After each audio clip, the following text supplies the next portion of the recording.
Hello, everyone, and welcome back. I am here tonight again with two of my dear friends, Raymond and Jared. And we're going to talk about judgment, philosophical judgment, and probably a little bit of Kant, but I'm going to leave that up to Raymond. Anyway, Jared, Raymond, briefly introduce yourselves, tell us a little bit about who you are, what you do, and we'll get started. Knock yourself out, Ray. So Raymond Perrier, I've been on here a few times. Thanks for bringing us on again, Michael. And this was my topic, so I'll try and be a good guest host and lead conversation. Background in philosophy of religion specifically, early modern thinking, Enlightenments, thinking Kantian and Kierkegaard are kind of my two jams. So that's where I'm pulling this from. But the goal is to tie this to something more practical and applicable today. So that's what I'll be aiming for, and just getting your guys' pushback or feedback or input on it and what you think. Jared Farmer, I've been on here too many times. I have to keep doing this. I do philosophy and religion. I got a bunch of degrees and a bunch of debt. That's that. Is that good enough? It's just too personal, man. If you got degrees, you got debt. Unless that's true. Unless you like majored in something that actually has like economic benefit to it. Yeah. No, or you had parents that paid for it, but us poor. That too. Yeah. Us poor folk. Okay, so I'll go ahead and start us off with the whole idea that I had in mind here, the idea of judgment. This was something that I talked about a lot in my, just like introductory to philosophy classes, kind of tying it into the arena of critical thinking. And one of the reasons I want to bring it up today is because I think that there was, as I said, I'm a Kant scholar, for better or for worse. And there was a way that he talked about judgment that is most certainly not a part of mainstream American thinking, really Western thinking at all. And some of that is tied to a variety of things, but I'll get into that in terms of a little bit of the history. I don't want to get too in the weeds with Kant's idea of judgment, just because I don't think it would really serve the people listening to this to hear about it. But essentially, my interest in it revolves around the question of whether or not we have really done ourselves a disservice in this postmodern era of social media and the just sheer velocity of information in this age of internet, and what that, involves in terms of helping people defend themselves against, bullshit, disinformation, misinformation, and how they can better sift through all the information they get, because what do they say? We get more information in like an hour than people had available to them, like basically at all 100 years prior to this, or even probably even closer to that. So we're just at the end of a fire hose when it comes to information, and it moves really quickly. And, people have short memories, which, is hard. It's hard to keep up. So I always made a point in my introduction to philosophy classes to talk about judgment. And there are sort of two positions that emerge sort of historically. Some of it, I think, the departure from Kant's thinking, and I'll start with the more commonly understood notion of judgment today. And I think it really ties to like Frege and Bertrand Russell and their thinking on judgment, which was to treat it as something more or less along an assertion that emerges from a psychological state or an attitude. Now, that could be aimed at something, some sort of object, some sort of, abstract concept or proposition or thought, but something outside of yourself. So if you think about that in practical terms, it's basically like, the catchphrase, making a snap judgment, being judgmental towards somebody, passing judgment, saying that people have poor judgment when it comes to picking their social relations or their, whatever it might be. And as a result of that, I think we've really downplayed what I would argue is an essential component or central really capacity of human thinking or rationality, which is the Kantian perspective. And that is that judgment is this sort of innate capacity of cognition that is essential and sort of a central point of human thinking. And what it does in a Kantian sense is it sort of brings all of the cognitive faculties operating, or, all of the aspects of thinking, all of the entities of thinking into a coherent system of thought for the individual. So it's that sort of single point of higher order that joins things together into some kind of narrative or sort of self-conscious awareness about how you view the world, things like that. And what that means is could be very complex. So what I'd like to talk with you guys about is those sort of intellectual components that make up judgment, and whether or not you would think that there's something to this to make this distinction between, this idea that the way that judgment is treated today is really just sort of this attitude of the mind aimed at different things, or if there is some substance to saying that we've missed something, that we've overlooked something in postmodern society by really sort of making judgment a derogatory term almost, and not seeing it as, or at least not making people aware of this ability of human thinking, of cognition, to bring things together and join them. And then from there, we can talk about, why this is important and, what it looks like and things like that. But I'm just curious to know what your perspectives are of what I've said so far. Go ahead, Jerry. I mean, to what extent can we say that judgment in that sense is really related to the colloquial sense in which we use judgment, like to cast judgment? I suppose has some relation, however tangential, to the notion of judgment, way that you're speaking of it. But ultimately, if I say, you shouldn't judge people, well, that's obviously a different context from saying, what does Frege mean by judgment in his logic, right? So what's the empirical stakes in Frege's logic versus, judging in a courtroom, or, passing judgment or making a snap judgment? I mean, this may be just all semantics, right? So do you think that the idea that, so clearly Frege and Russell, or that interpretation, we don't even have to attach it to them per se, but if we just say that if we were to professionally define judgment of that kind, would it not be that it's just an assertion from a psychological state or attitude about something that's independent of yourself? Mm. As opposed to Kant's way of thinking about it, which we don't even have to attach this to Kant, or just the alternative, which is that judgment is somehow, an innate capacity that plays a more central and foundational role to thinking, and we just don't talk about it. And we don't really, do we have anything that represents that? I mean, the closest thing that I could think of is just the general term critical thinking, which I would argue is, within that framework, but is also more of a mechanism or a tool than it is the actual awareness of the process or cognitive function of judgment in the way that Kant talks about it. Well, when you were talking about that, Ray, it got me thinking, it's probably been a solid 5 years since I read any Kant, so I have no idea. But how you were describing it sounds a whole lot like in the French tradition, this idea of the intuition and the role of the intuition.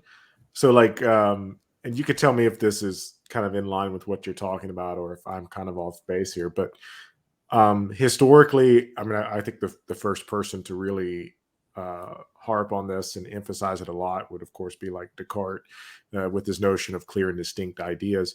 But so Descartes kind of classically is understood as like the rationalist of the early Enlightenment, right? Rationalist in that Descartes believes that knowledge, right? If we're talking about like epistemology, that knowledge is founded upon principles that are discoverable through reason. So Descartes has this notion of clear and distinct ideas that we can come to fundamental truths about reality just by, to put it stupidly, just think about thinking real hard about stuff. So this is, Descartes' famous meditations on first philosophy. This is how he's coming to that basic truth. I think, therefore I am, is by walking through all of these thought intellectual exercises to figure out like what's the most certain sort of knowledge. But this is picked up time and time again in the area that I deal with, most notably by like Henry Bergson, who argues that our fundamental understanding about time is deeply rooted in intuition. And so for Bergson, intuition is our like first and most secure, so to speak, form of knowing about the world. And like this has kind of like an intuitive appeal to it, right? Because if you think about like if you go have like a conversation with like a toddler, right? And and you say like I don't know, I'm thinking of dumb examples like object permanence examples, but the toddler says the cat is in the other room, and you say, well, how do you know that? And the toddler says that there's the cat. Like it's just based on the first immediate impression of reality, and that's kind of like how we have form. object permanence, by the time You you're do. told. Babies have I think object permanence forms after like within like 6 months. Like it's super quick. But what I'm saying is like that's one of our most immediate types of knowing. And that's kind of what like somebody like Bergson means by like intuition. So Ray, it sounds like how you kind of frame that between the two different types of judgment, that the Kantian sense of judgment is something that might be innate in the sense that it's a function of the mind that everybody has, or that everybody is aware of or can be aware of, whereas the Russell Frege notion is more outward focused in that respect, in the sense that it's not like this inbuilt intuition, so to speak. Is that kind of Well, how? I wouldn't necessarily say it like that. It's really I mean, and I won't go into, intuition for Kant as its own sticky widget, because he has his own definitions for it. I would, it's not dissimilar. I see the familiarity, obviously, between Cartesianism. It's more of the role and I'd have to say almost like the importance of it, the emphasis placed on it, right? Because really what Kant is trying to draw attention to with the concept of judgment, this capacity of cognitive thinking, right, is that judgments are these big joint, like almost like puzzles, right? Other aspects of knowledge, they could be beliefs, opinions, they could be facts or whatever it might be. I mean, those weren't terms that were commonly used or like regularly used by Kant. Some of them were, some of them weren't. Those things combine into one cohesive and systematic narrative. And so what his whole sort of central thesis here is in Judgment, really, like, I think the benefits of it is that instead of just making note of, I mean, yes, innate like intuition in that sense, but the real, I think, crux of the whole question is, what does this offer to a person who thinks in these terms versus a person who doesn't? And that's where I'm kind of trying to draw the line here. Yeah, I mean, Jared may be right that using colloquial, versions of judgment may not be the most adequate examples for trying to delineate these two types of judgment. But what I'm trying to argue and just try and get feedback on is, I think that that Russell and Frege, that tradition of judgment that just treats it as assertions, is really what we're talking about when we say people are passing judgment or making snap judgments. They're just using it assertively. It's just an assertion. There's no thought in it. Like, why do we judge people, to be ironic here? Why do we judge people for judging people? And it's oftentimes because when people make snap judgments, the idea is that they don't know the person. They don't know the circumstances of their actions. They're not being sympathetic. They're not really thinking, it's like, it's not fair. That's why we say it. It's like, that's not fair to say that about somebody because you're not in their position. You don't know what they're going through, stuff like that. I think that is tied to the idea that judgments are just these assertions or attitudes aimed towards ideas, thoughts, objects, whatever, right? I think that, so if we're sticking with Russell and Frege, or at least, the modern analytic tradition, judgment is related to an assent to a proposition. So propositions are kind of just out there, data about the world, and then a judgment is essentially just assent or non-assent to some set of propositions. So how do you judge about? So you have data about, a scientific formula, or you have data about a particular person, right? And it's judgment's the same thing, which is I have these propositions and I can say it is or it is not the case that, X is Y. I can say it is or it is not the case that, John is a jerk, that kind of thing. It's an assent to a proposition. But for Kant, at least as I recall it, because as Mike says, we're a bit remote. You don't read Kant unless you have to. Right. Exactly. As I recall it. How dare you? How dare you? I don't care. I keep Kant always with me. All three critiques. All three of them. Well, in the third critique, as I recall it, it's been a minute. Judgment is related to autonomy and it's related to a sense of agency. And so what's important for Kant is he's foregrounding judgment because what's important to him is autonomy and agency.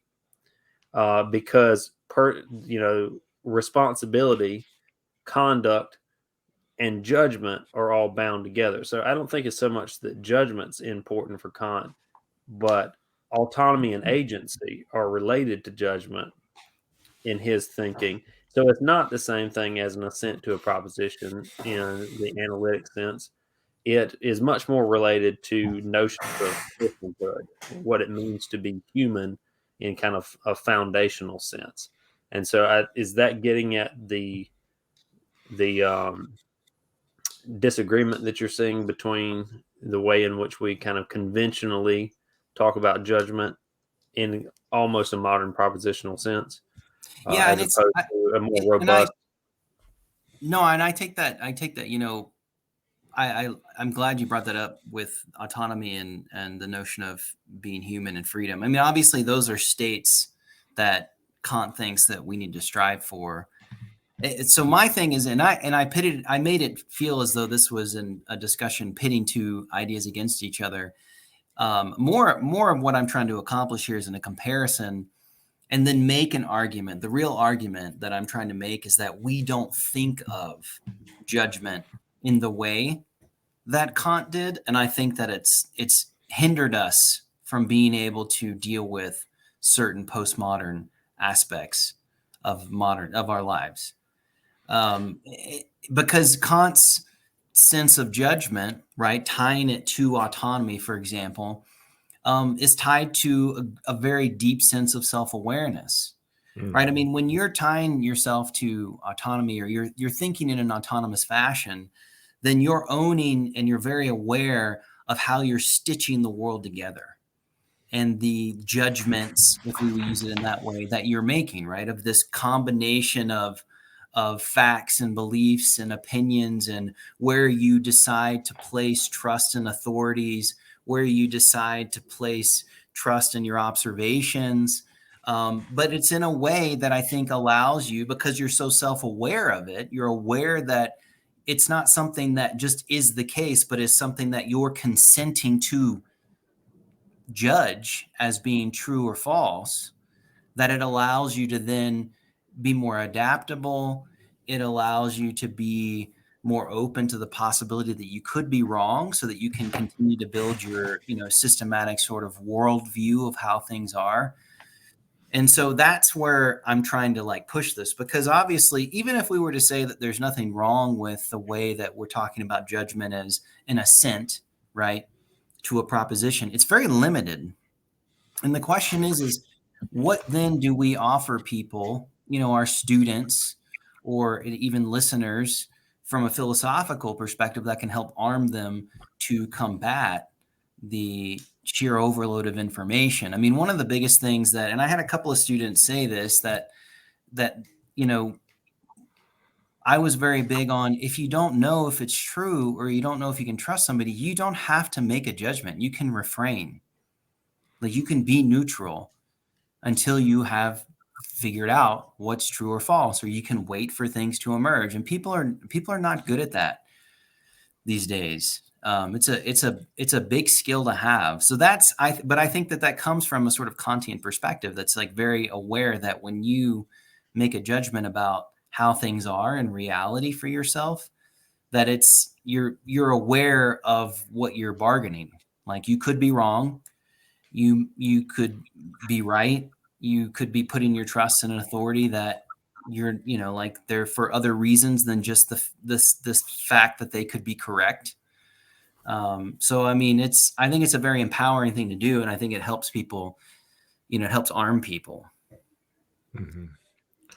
So would you say that, if I understand this correctly, like, what would be it seems that you're suggesting that there's something missing or lacking from our modern understanding of judgment, and that inversely that there's something to be gained from viewing judgment in the way that Kant does. And it sounds like what you're saying here, and again, not familiar with Kant, but it sounds like what you're saying here is that one of the things that this Kantian idea of judgment can allow us to explore is, on the one hand, it sounds like it allows us to navigate our own like rational process, like how we come to understand and believe certain types of things. It allows us to be more introspective, might be the right word, and maybe not the right word. And that by being introspective about how we thinking about our thinking, that it could help us in situations like we have today, where we're presented with all this information from seemingly competing sources who each have their vested interest, or each try to convince us to believe certain types of things. Is that kind of where you were going with it? Yes, precisely. And if I could drop one of our mentors to quote Pacini, David Pacini, Come on the who is channel, retired Pacini. now and left Is us he? to our own devices. Yeah. Without, I don't think, finishing his Kierkegaard book, which is very deeply saddening to me. He would say what? There's this in Kant's thinking, there's this awareness of awareness, right? I mean, that's what we're talking about. People today, I think, and even in philosophy introduction classrooms, we tend to stop at discussing the nature of what it means to be a fact, of a belief, of an opinion, and the difference between those. And we don't always go as far as to say, you should be deeply reflective about your own awareness and the fact that you're making decisions and judgments about how you combine thinking thoughts together. And one of the biggest, like I think victories of this sense of judgment, of this idea of just this awareness of your own awareness, and how that lays out in terms of like making judgments where you're, systematically and sort of coherently attempting to combine things together, whether it's an amalgamation of facts, beliefs, and opinions, or something else, right? Like the idea is that it's coherent. There are so many people today that will hold contradictory propositions and don't realize it. And I think in part it's because they just don't have any sense of ownership over their own cognition. And in our education system, to some extent, I think feeds into this. I mean, we don't challenge, at least not in public schools, we don't challenge students from an early age to develop a sense of critical thinking and judgment that would make them question and make them attempt to truly understand things that they're being taught. We ask them to passively receive knowledge. And there's some, good things about that, I guess you could say. I mean, there's some benefits to that in terms of just giving people the collective knowledge from authorities. But at the same time, we're not preparing people to go out into the world and continue to learn and then process information like they would be getting in school, in a way that would make them critical of what they're hearing or seeing and self-reflect on whether or not they can believe it and why they believe it. Because you believe some things not because you actually know. You believe some things because you believe the person who told you. You believe some things, for reasons that are fallacious logically, but are still understandable practically. And if you recognize that, like if you recognize that, I think it arms you to be able to adapt more easily if you're wrong, instead of just shutting down. So I want to ask a question kind of building off of this, but Jared, I didn't know if you wanted to jump in there real quick. Well, Jared, what do you think about all this? Well, with respect to the inability of students to think critically, I think it misses the point that the American education system was never designed for people to learn how to think critically. It's to train people to be obedient and compliant workers. It's a factory system. That's fair. Exactly. It's doing exactly what it's designed to do, which is to make people obedient, and distract them, right? So, entertainment and circuses, right? The thing about critical thinking is it's a skill set that contradicts what you're not hardwired to think critically. Something I would always tell students is no one thinks critically on accident. It's not just something that you do. It's a skill that you have to acquire, and the entire society and your own, personal biases are built to dissuade you from thinking critically. It's swimming upstream when everything encourages you to just go with the flow. So it's very difficult to think about, what are the mechanisms which would make people uncomfortably look at their own assumptions about themselves in the world. Like, I don't know. Have you ever read Paulo Freire's Pedagogy of the Oppressed? Sounds super familiar, but I not think recently. Recommended. I'm just gonna have a book list because Dude, I'm still working through the last 800 book you recommended to me. I've never recommended a bad book to you though. No, you have not. No, you definitely have not. So maybe I'll just make a to read list. I'm adding it to my cart, and Michael can post it. Yes, Paulo Freire wrote a very important book, Pedagogy of the Oppressed. It's now I don't even know what edition it's in now. And it was basically a book that was the outgrowth of him working with peasant communities and trying to teach them basically literacy, but not just literacy, but political literacy as well. Engaging with them at their level, not talking down to them, not as he would call it, the banking form of education, where your job as an educator is just to deposit into people. Instead, it's a liberative form of education, which is based on dialogue and inquiry.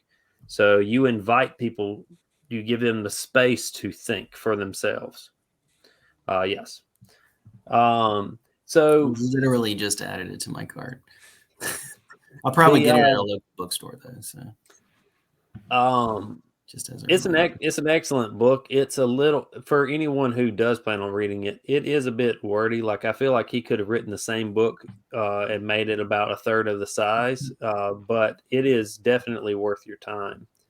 The book, again, the idea is that an educator isn't there to be an expert who, just fills up the bucket of knowledge into this, like the students are an empty vessel and the teacher's there just to pour into them. Instead, you learn as an educator just to be a facilitator of other people's thoughts.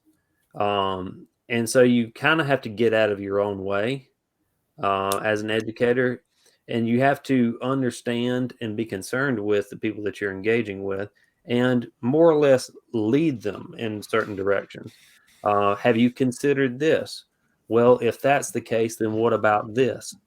And you lead them to their own conclusions about, well, these two things contradict themselves. And so what are you going to do with that contradiction? Are you going to try to just hold it together, like the Queen of Hearts in Alice in Wonderland, like I believe 6 impossible things before breakfast? Or are you going to try to resolve it in some way? And how do you resolve it? And that's where you get into the matter of judgment, which is, if you have two contrary beliefs and you can't hold them together, then something's got to give if you're going to make that step. I mean, you can kind of try to put the Jack in the box back in there and pretend that you didn't learn that these beliefs are contrary. But once you see things, it's hard to unsee them. And that tension is hard to hold. So something's got to give. But the interesting thing to me is, since my main area of research is in hermeneutics, which is the science of interpretation, which is, why is it that people make the interpretive moves that they do? What are the factors which are influencing judgment? If someone holds two beliefs and they contradict each other, then which way is it going to break and why? So if people are making judgments, what's informing those judgments? And so you get in kind of the background radiation of cultural influences. And so if you're making decisions, then you're not making them in a vacuum. Those decisions are themselves influenced by a lot of social factors and a lot of other interpretive moves that you've made up to this point, and also other beliefs. So you can rearrange certain beliefs. That's Kuhn says this about scientific paradigms, right? Which is like, you can never prove or disprove a scientific hypothesis because they're always underdetermined. You can always rearrange beliefs in order to suit the narrative, at least to a certain point, right? Before the paradigm itself has to collapse. Absolutely. Yeah. So Ray, how do you think that this idea of judgment would be like beneficial when applied to I'm just thinking like of a common issue facing like critical thinkers today. First thing that comes to mind would be something like information literacy, right? Yeah. I mean, some of this comes up because of the push to information literacy, what is it? Online literacy, social media literacy, whatever. All the the new training and courses that people are taking in different colleges. And one of the reasons I bring it up is because it kind of makes me sad. Because if they're having to like create courses specific to this, I feel like in some regard, the humanities hasn't done its job. So part of me is like, this demonstrates the value of a humanities education. And you get this in a variety of ways. I mean, like I'm trying to like point at it and say, this is what I'm trying to draw your attention to. And if you become aware of this, then you're empowered because you've sort of distanced yourself from your own rationality in a way that allows you to control it better, as opposed to just being force-fed or being a passive, thinker. But this is something that's done indirectly throughout the humanities. It's part of I think the core of, how the humanities is taught, which is, to think for yourself. And whatever discipline that may be, there's always going to be that element that comes up that compels you to think for yourself. This is not true of a lot of education. It's not true of most of like the sciences, I think. I don't think thinking for yourself is really an adage of the sciences. I think in part because it's a little bit more black and white. At least not until you get to higher level, graduate level work where they're compelling you to do original research, find a problem. But even that's not really thinking for yourself. It's just identifying a problem and trying to create a solution. So supplying methodology. Yeah, it is. And it's a shame because I think that, I'm not going to say that.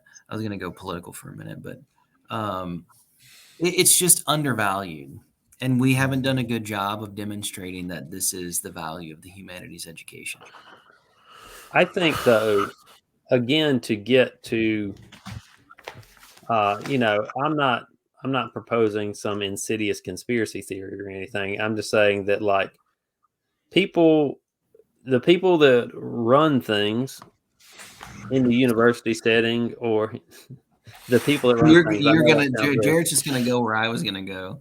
No. All right, so you talk about the value. We haven't demonstrated the value of liberal arts education but to whom? Who have we not demonstrated it to? The bosses, the administrators. Yeah. Why? What value would it be in people learning to think for themselves when you explicitly don't need them to or want them to?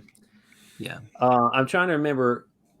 This may be a misascription, so take it with a grain of salt. Look it up to see who actually said it.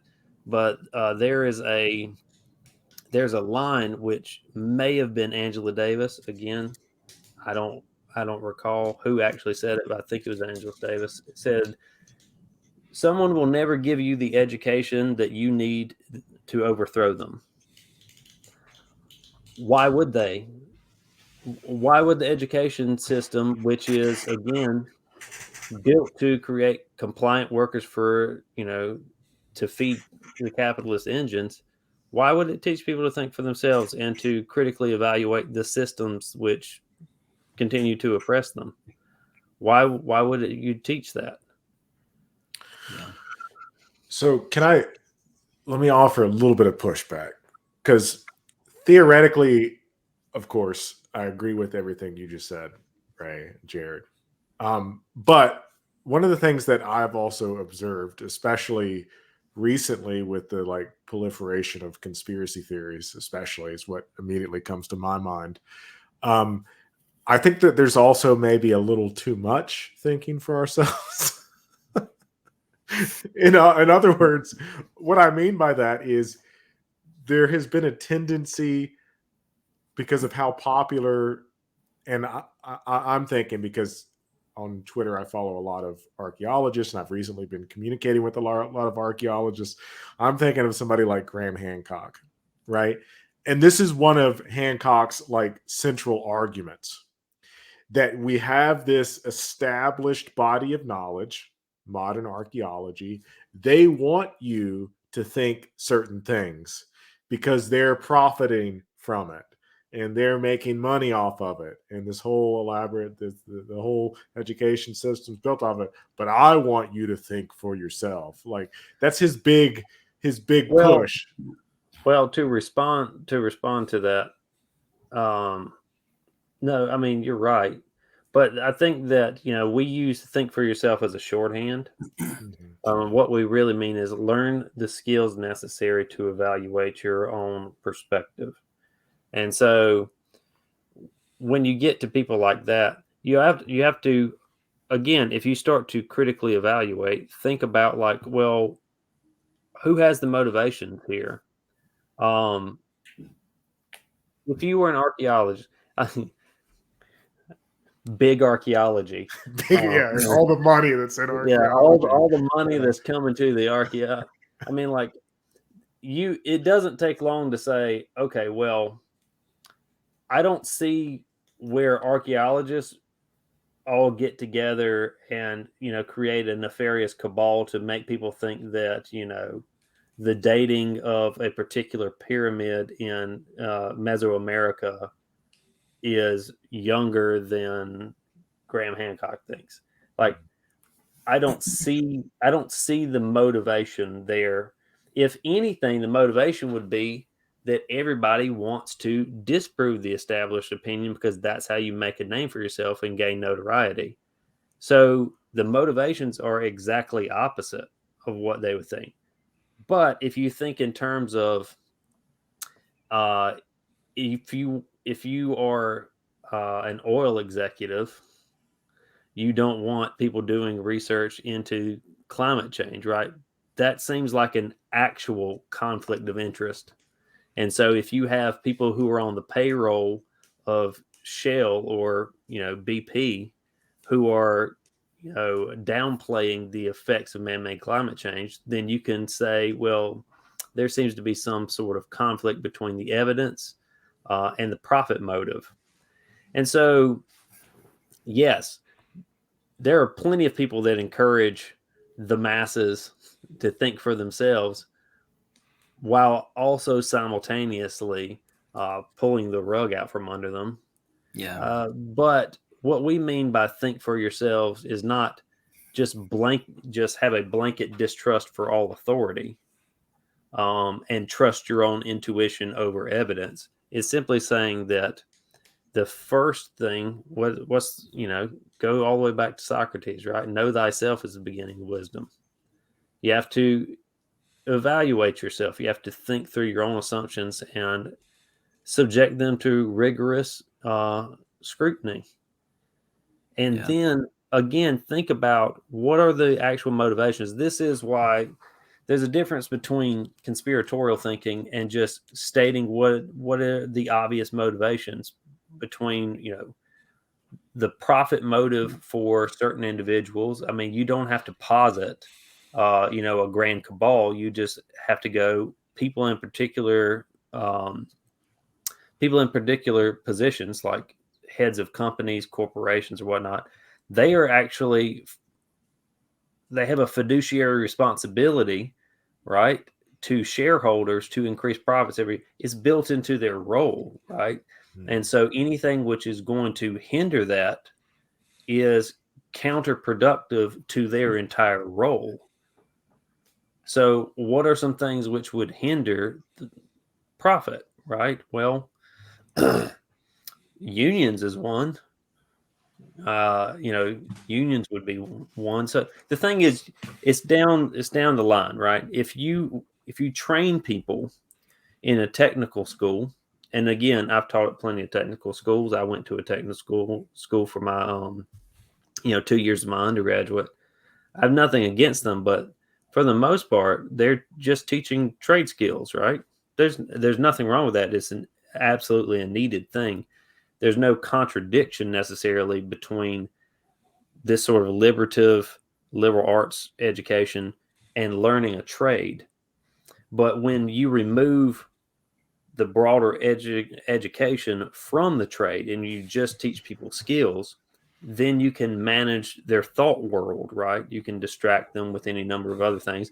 And as long as they keep showing up to work, pail in hand, to do their role, for the least amount of wages that you can give them, and they never think about their own predicament, the better, right? If you're an employer. Yeah. So they have a vested interest in keeping people ignorant for their own purposes, as opposed to take Graham Hancock, right? Why is big archaeology keeping people ignorant? Like, what's their motivation to keep people ignorant about the dating of a pyramid? It doesn't make any sense. There's nothing there. There's no there. Well, they're covering up the real history. Yeah. Yeah. That's But why? But Yeah. why? To what end? Like, Yeah. first off, how would you establish that this is the narrative that everyone has to assent to, right? Mhm.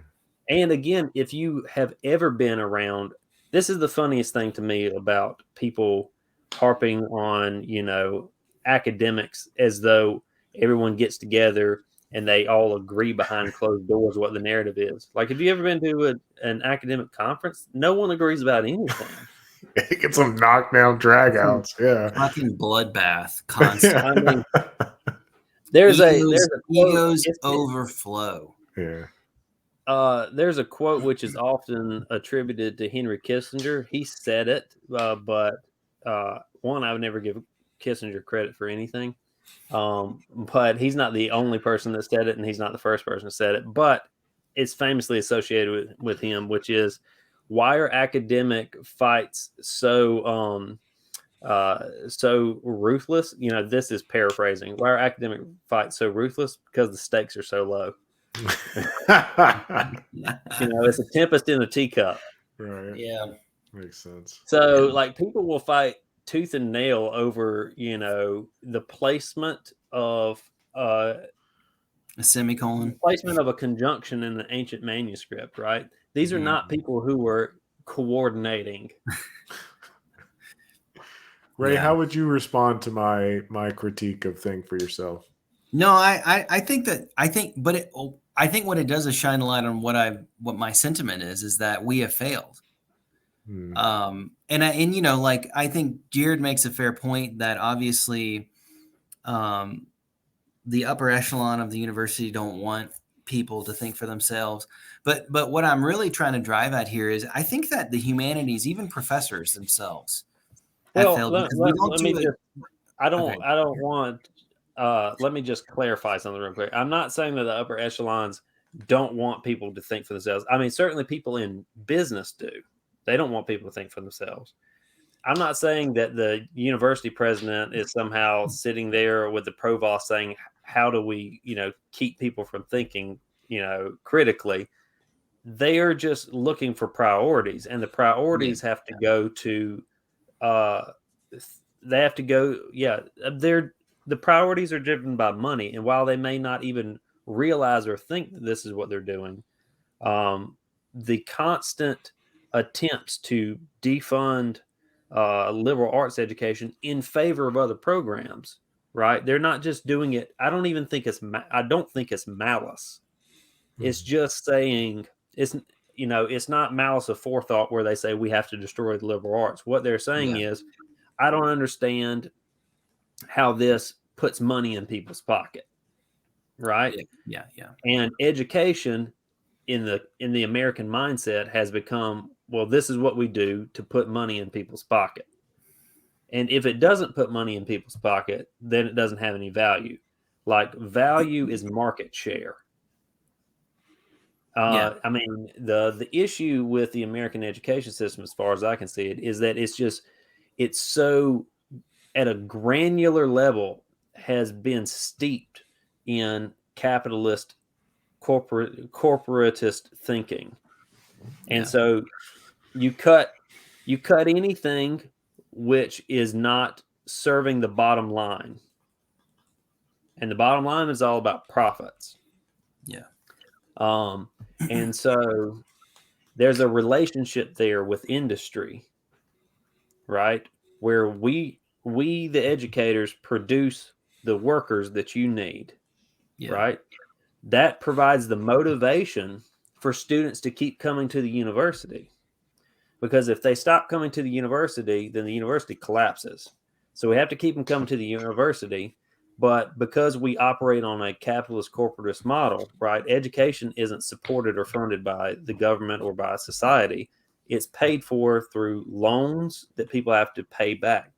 And when you're taking out 40, 50, 60, 100, $200,000 to get an education, you want to make sure that it's not just something where you go, well, this was a good life experience, right?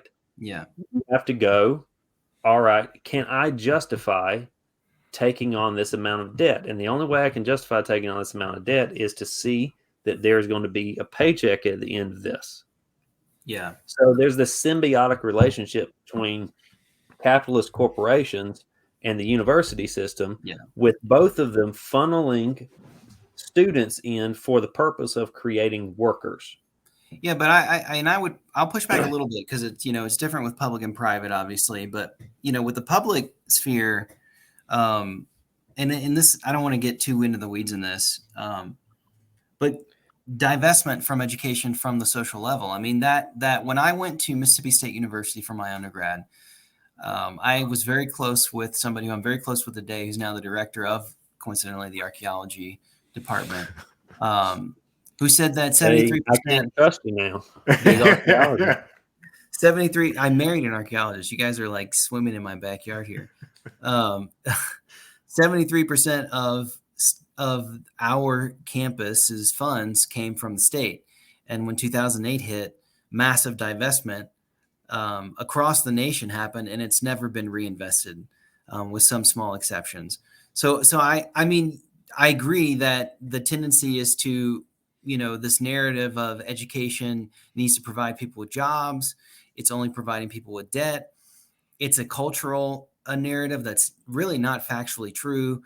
The jobs, God, what's the organization name? Anyways, the people in the Fed government that check jobs over the life of an individual still to this day say that you will make more money over your entire life if you have a 4-year degree than if you don't. College degree. So, there's a lot of pushback on it, and that goes across the board. So I really think that the educators have failed. I never received any instruction on how I could make a living or what kind of job. I had a little bit. I had one professor say that there was an interesting article in Forbes that came out around the time I was an undergrad that said you were more likely to get a job at a business than a business degree was with a philosophy degree in whatever year X. It was like 2019 or something, or not even that. Jesus, it was like 2008 or 2007 or something like that. We just don't talk about the benefits, like what you can do with it, why you would be desirable. I mean, I have friends who became like part of the 1% working for corporations who had degrees in, cultural arts and, like history from Emory. And they just went into corporate world, and the corporate world was like, yeah, we want you because you're good at thinking. I mean, the benefit of being able to think for yourself, there's a caveat to that, is that people who can think for themselves understand hierarchies, and they know how to integrate themselves into a system like a business. That gets to the point of it, isn't it? Like, we don't talk about that. We don't talk about the benefit. You want your future manager, you want your corporate overlords to be able to figure out how to game the system because they're the ones managing the system. You don't want the pores, right? You don't want people you don't want your workforce to go out. You're talking about people that, I mean, am I wrong to say these are probably upper middle class people, right? They went to Emory University's prestigious school. Well, one of them went to Grinnell. So, I mean, and then they went into, similar the corporate world or whatnot that I came from. Yeah. I mean, But middle still, you said class. the benefits, and the benefits that you mentioned and that you translate into were jobs, which the benefit of this sort of education, as far as I'm concerned, is also just knowledge for the sake of knowledge. And we don't have a system which allows people to explore curiosity without, receiving a heavy financial burden as a result. So if we lived in a fairer, more just, socialist utopia, right, then people could pursue their interests without having to worry about. So, like, if you were interested in Yeah, welding for I the get sake that. of welding, I'm not debating whether or not college should be free or people. I am 100% in support. I think one of the other failings of the education system is that we only target 18-year-olds coming out of high school. And we don't do a good job of making it clear that education should be for all walks of life and all ages. We also don't do a good job of just demonstrating the value of the humanities. That's my point. Whether it's for careers or for other aspects of life, like guarding yourself from misinformation coming out of, Fox News or something like that, is besides the point. My point is that we're not doing our jobs communicating the value directly. Like indirectly, I see the value because I stuck it out for 12 years and did this shit. But we're not telling people this is why it's important and attaching that to like very clear aspects of a human life, like just basic aspects of humanity. We just aren't. I mean, maybe we did that, but I didn't get that. I'm assuming that there are plenty of people who are educated in the humanities who aren't doing that as well. They're just teaching the humanities like they always did, so or hey kids, have been taught. well, my elevator pitch is, hey, you want to turbocharge your depression? Try philosophy. Yeah, I think there's a happy medium there. I mean, like, yeah, in a perfect world, in a utopia in which you don't have to worry about like where your rent's coming from next month. Yeah, pursue your interest. Right? But in the meantime, like when in the world where you do have to worry about that, some people like myself find themselves pursuing like a philosophy degree while not having any money. So yeah, I think there should be some sort of a balance. And some of the programs I was in actually did a really great job at that. Hats off to the history program that I was in that has now been gobbled up by a major university because of funding issues, but different study for a different story for a different day. But they did a fantastic job of saying like these are the practical avenues available to you. And so a lot of the people that I graduated my master's program with went into public history positions, and it was like a direct transition. Went into the national park services, and to now, granted, I also live in a town that has a huge tourism industry based around its history. So there was a market for that, but yeah, I'm on the other hand, even at the universities that don't emphasize that, what I have seen, the places that I've been a part of, is a push to incorporate these. So, for example, I used to teach at a technical college that did not. We didn't even offer a. We had enough for like core classes and stuff like that, but there was this big push and there were like businesses tied into the college, people going into like avionics and welding and stuff like that. It was like a direct pipeline. But there was this big push by these big massive industries like Gulfstream that would come to us and say like, yes, we want your students to know how to do the technical stuff, but we also want them to be able to think critically. That was the big buzzword, right? And this college's solution to that was to emphasize the general education program, history, art, English, that sort of thing. So is that kind of what you have in mind there, Ray? Like Yeah, I the mean, potential benefit is the coupling, but yeah, I mean, I'll shed some light on my personal, reality right now. I work for a corporation. Well, it's a private business. It's a family-owned business, so to call it corporation is not really the same. But yeah, I mean, I came in as part of their training program, and one of the things that we really strive to do is set the tone for what our head trainers and our president, who actually has a PhD in the humanities, is called thinking technicians, as opposed to just parts changers. They want them to be able to think critically. So it's just a weird thing. I don't even know if, I mean, to some extent, yeah, maybe some of like standard corporations, just want mindless drones. I don't know. I think that there's a lot of, I think oddly, ironically, a lot of the corporate world wants more people who are capable of critically thinking about just really anything.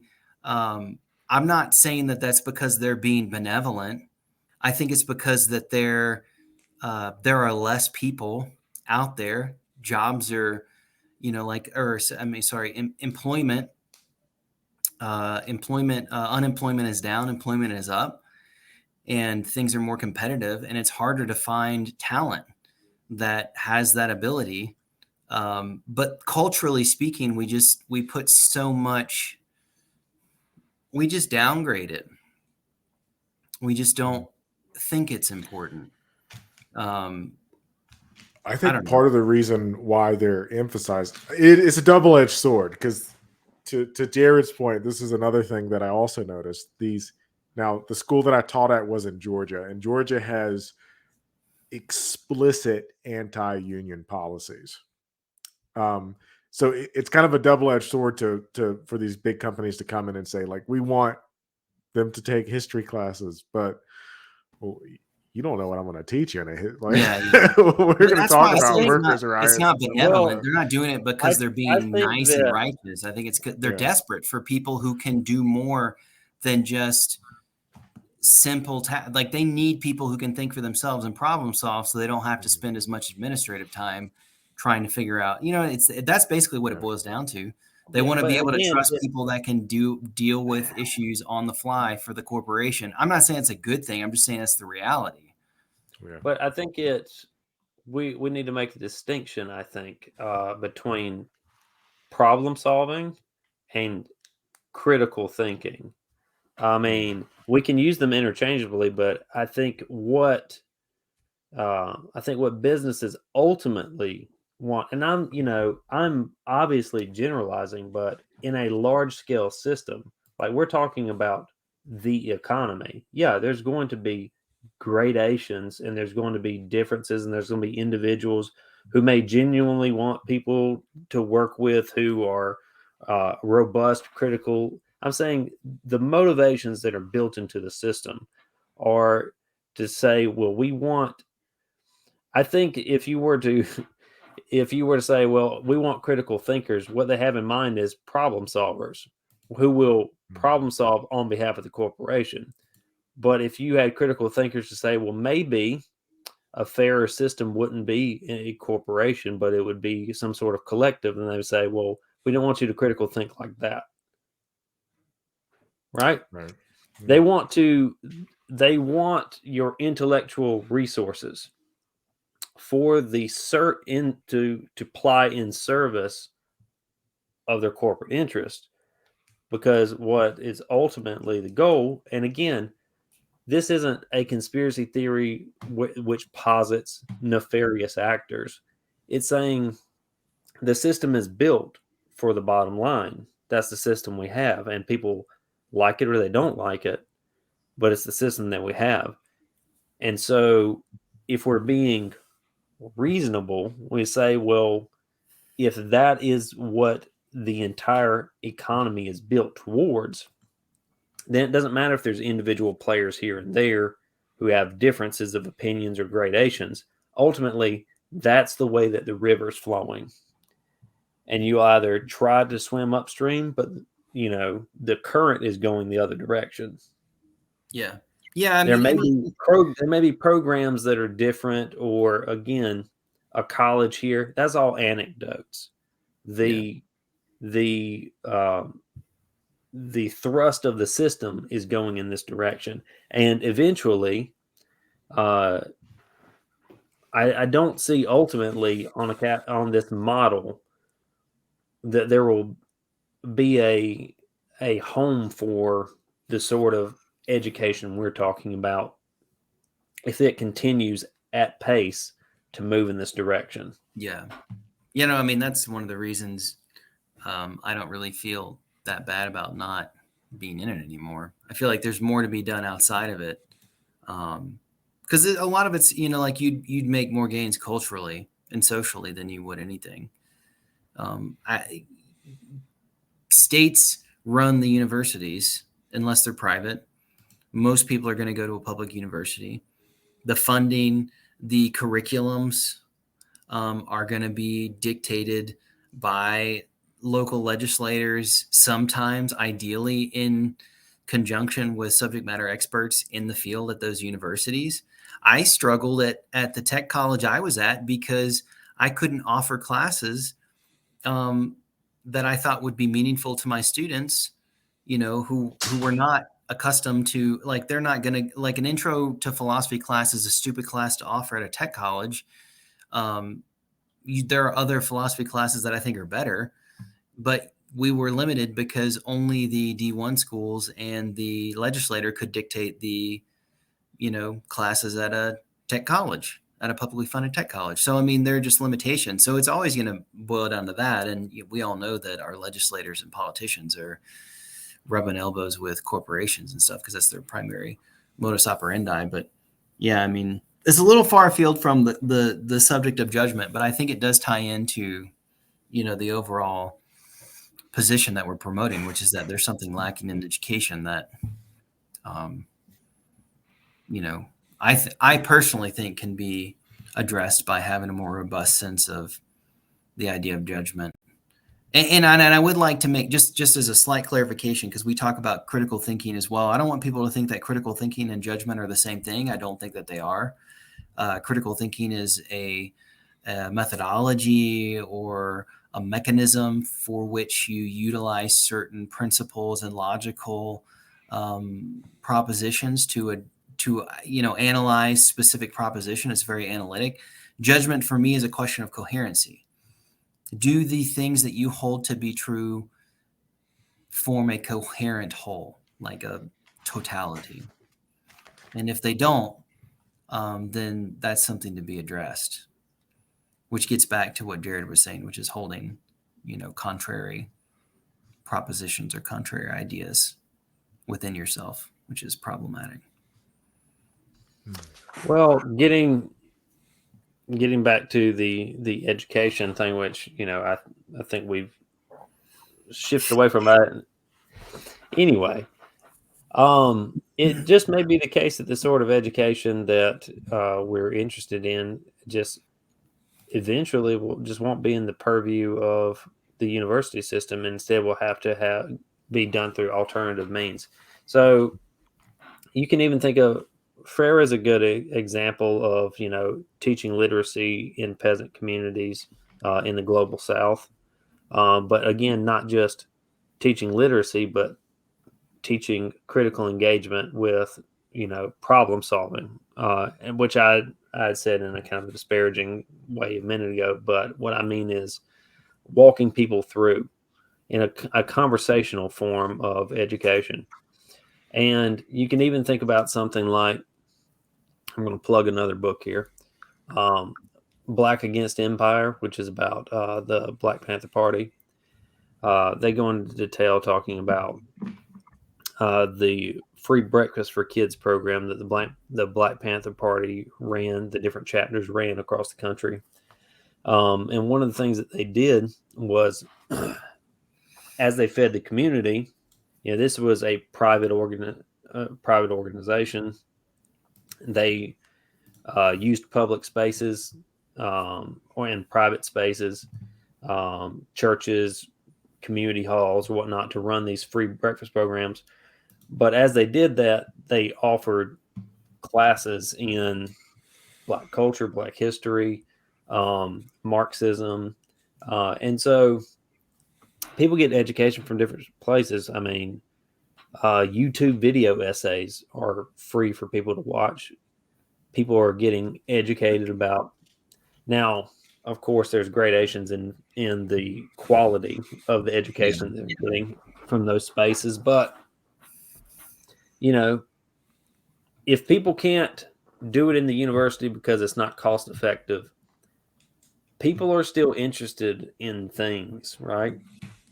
The real issue is how this is going to affect scholarship. To me, it's not how it's going to affect the students, because there will always be people who will find ways to educate themselves, even if it's not in the university system. It may not be as robust as we would like, but the community of scholars, I think, is the really the thing that will suffer if the university system collapses. Because academia, there's a lot of bureaucratic nonsense in academia, but that community does set some quality standards for the sort of information which is then disseminated through these other popular channels. Yeah. And if you don't have that, or if you destroy that in some way, then the proliferation of bad information is only going to get worse.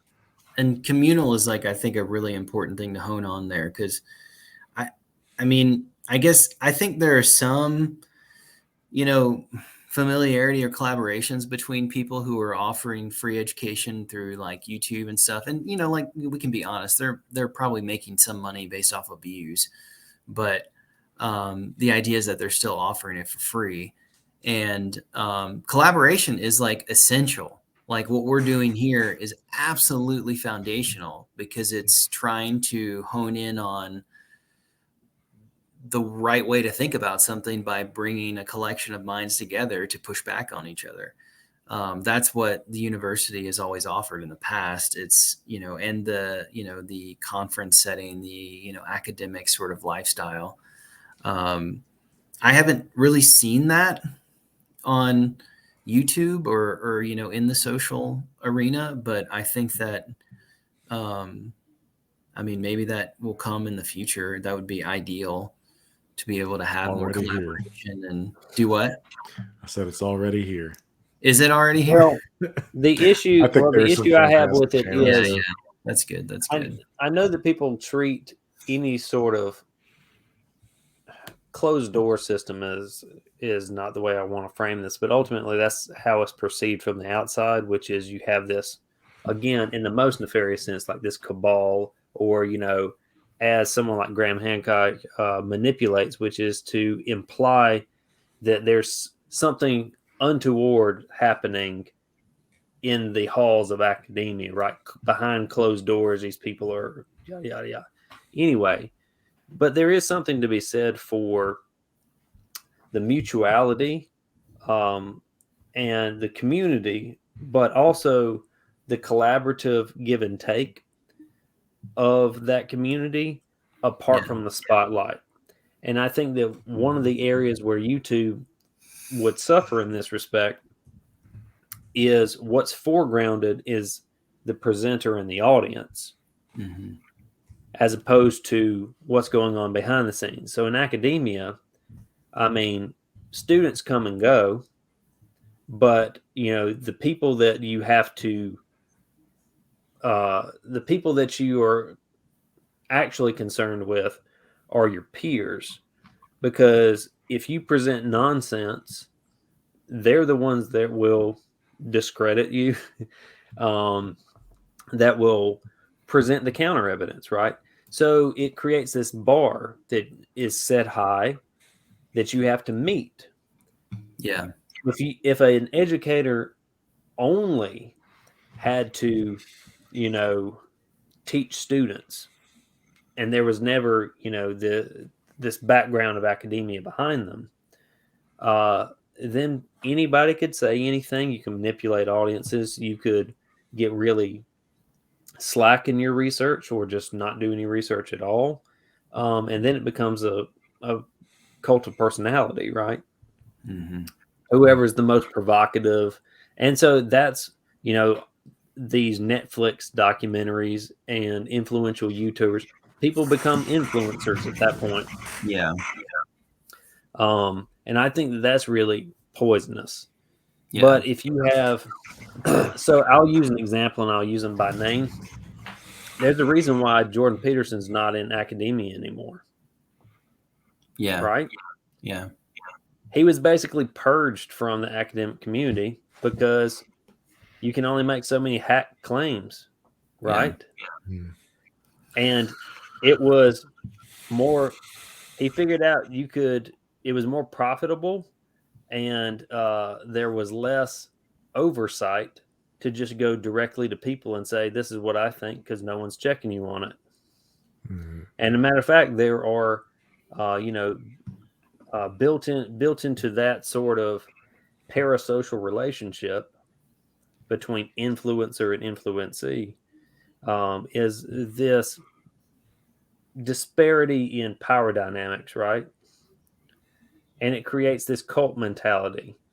It's a vicious feedback loop of you say a crazy thing, people like it, it gets monetized, and then pretty soon it's amazing how quickly, personally, if you go back, I think if you go back and look at Peterson's work when he was just a nobody in academia, I mean, it wasn't great work, mediocre, but it was passable work. If Well, you and he compare that was to the facing nonsense that he down does now, he was fighting a fight that had already been lost. I mean, his area of psychology was, they were like, dude, we've already debunked this. Why are you continuing to harp on it? Yeah. People stop reading. I mean, to be talking about Jung and the collective unconsciousness in the 2020s is rather odd. Yeah. But it was sold about 100 years ago. Yeah. But yeah. I don't mean this to just drag him, although I'll take any, chance I get. The issue is that sort of Oh, your camera cut off, Jared.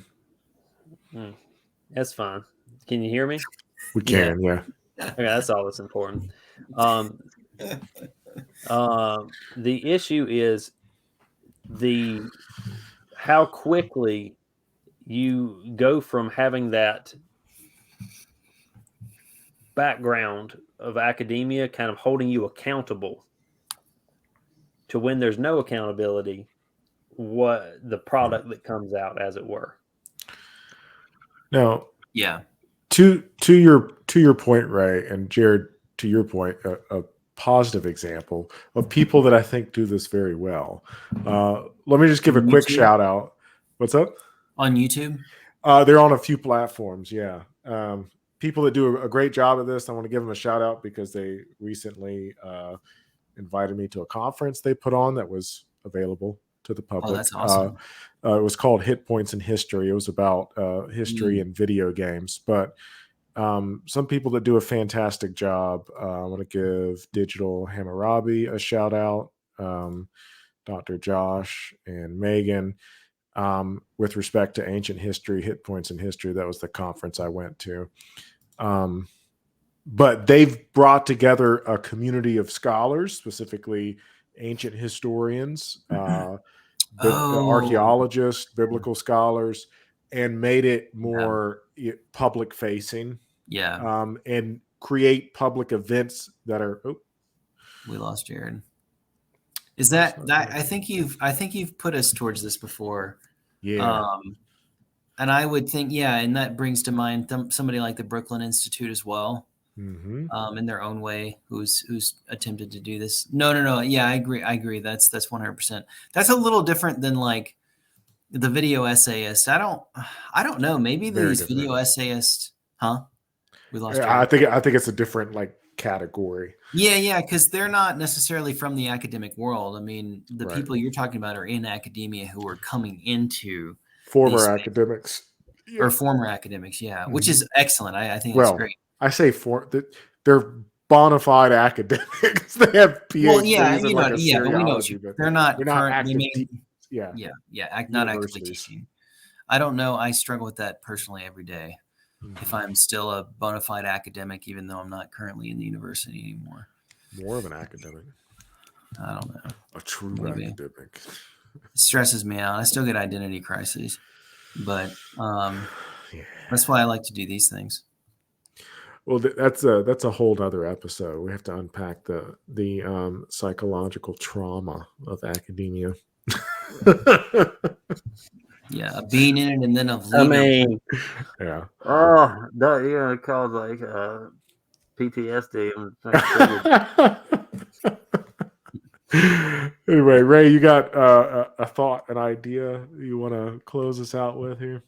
No, I mean just tying it back. I mean, I still I think we came to some bit of a middle ground, maybe a little bit of consensus that that it is missing. I don't, and you know, Jared's points, maybe the academy is not the place where you find it, and maybe it won't be in the future. You guys know I've always been a big proponent that we start some sort of third-party nonprofit organization that attempts to promote this stuff. Maybe we just need to reach out to these people in this hit points thing and see if they want to branch off and add a philosophy wing. Got some connections. We can Something make it that's happen. not ancient, but Right. you know, there's a market for it. I mean, we could do some ancient stuff. It's not like me and Jared and you haven't studied it. It's just not really where I want to spend my time. Yeah, it's been a minute. It's been a minute. I went to this conference. There are all these like ancient historians. I forgot what that was like. Somebody was talking about one of the Assassin's Creed video games, and they're like, "Well, that looks like a sphinx from the Middle Bronze Age, and the game is set in." And I was like, "Oh my god!" Yeah, that's funny. Anyway, Jared, last remarks, closing words. Well, before I close out, I wanted to mention so you know the exam to the point that you were just making. So you know that Nietzsche never worked as a philosopher. Like professionally, he was a philologist. So University of Basel, like he taught philology. He taught ancient languages, ancient literature. He tried to do philosophy like on the side, but like anyway, it's interesting that his perspective is informed by basically the hermeneutics, which was taught in biblical studies and ancient literature. So what we think of as kind of postmodern interpretation all the way down. That began in the 19th century in biblical studies and then spread to literature generally before it kind of made its way into philosophical thinking.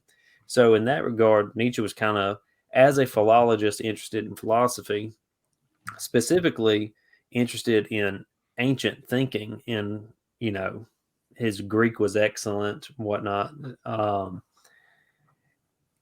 He made this point that at the time, ancient thought, you know, ancient philosophy, classics, and all this stuff was being pushed really hard. It was being taught in schools.